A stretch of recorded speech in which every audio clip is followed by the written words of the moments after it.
I'm Dr. Matt B, and these are your Emotional Minutes. And welcome back. And I'm actually here at one of my favorite coffee shops because I came here today to do some gratitude enhancement.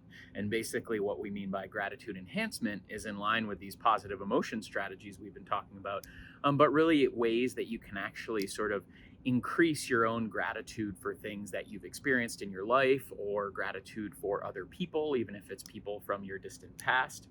So, we're going to talk about some of those strategies today. Really, what gratitude enhancement can do is really to enhance, like it sounds, behaviors that really promote a sense of gratitude in us. Again, we can't just sort of tell ourselves to feel more grateful, but in going through the motions of these behaviors, we actually end up feeling more grateful. And really, gratitude can do what a lot of these positive emotion strategies we've been talking about do, is that they can really focus our attention away from the negative aspects of life or our life. And this can really help, especially when we get in a negative headspace, and really focus the attention toward positive aspects of our lives. And especially with gratitude in particular, one of the ways to think about it is it actually leads us to appreciate what we have and focus on the good things we have, as opposed to focusing on what we lack or what we don't have. And again, with gratitude enhancement, both gratitude journaling and gratitude letters, they don't have to be really big things that we're focused on. They can be small things, even being grateful for, some sunny weather that might happen on a certain day, or being grateful for, somebody who held the door open for you or something like that. So basically today we'll talk about different strategies to enhance gratitude. And so really the first strategy we look at when we look at gratitude enhancement is what we call gratitude journaling.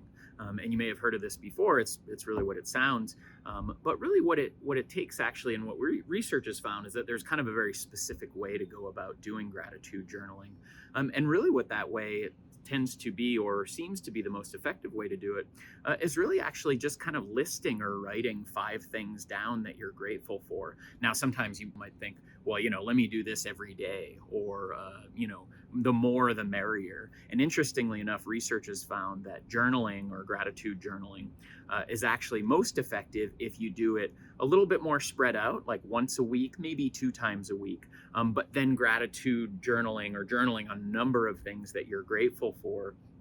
And again, these can be really small scale things. It can just be, a comment a friend made that was maybe a compliment, or something that somebody said at work, or sunny weather. I mean, today's a beautiful day. I'll probably put this on the gratitude journal for this week because we've had some good weather lately.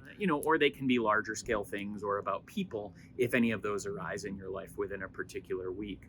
But really what this does is really helps you start to focus. And this is one of those things that you even see an immediate effect on, but it helps you start to focus your attention onto the things that you do have in your life again, as opposed to the things you lack, and really gives you a good feeling. Even, at least I notice immediately after doing so, you actually start to feel more positive and start to focus more on those positive aspects of your life.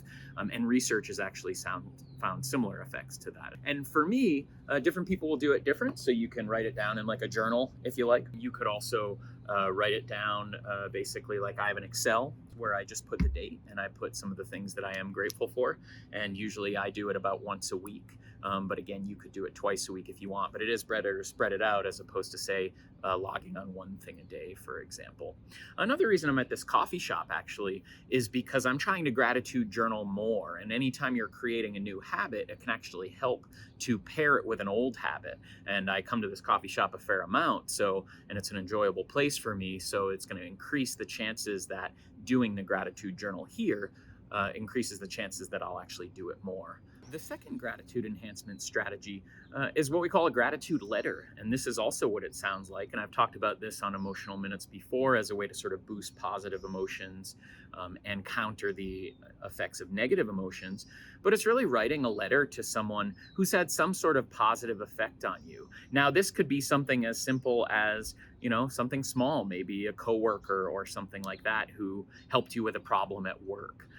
You might write them a letter saying, hey, thanks, and, kind of in the letter sort of describing the effect it had on you and how it was helpful toward you. Or you might write something that is to someone, maybe a family member that you really appreciate. For some people, this can be tough because sometimes people feel like they don't have many individuals in their life. And so, one of the things that can be done here is you can actually even send gratitude letters to people who you haven't talked to in years, or maybe it was a teacher back in school who had a positive effect on you, or a coach. Or something like that, some adult that might have appreciated something or you felt appreciated by them. And really, this letter can do what we've been talking about. It focuses your attention on really sort of enjoyable, positive, good things that you've had in your life and pulls your attention away from things that you might feel now that you don't have. And I like to use like a nice blank card, like these snazzy, classy sailing cards. But really, what you can do in that letter is just kind of spell out for the person, the effect that they had on you and how it made you feel and the benefit it gave you. And one of the things that can actually help your own gratitude enhancement, describing the event in some detail. Hey, you may not remember this or you might, but this is the thing you did for me that I appreciate. Now, one of the things about gratitude letters is, we may think, hey, this is going to make the other person feel good. And it really might. And that's actually a nice effect you often see.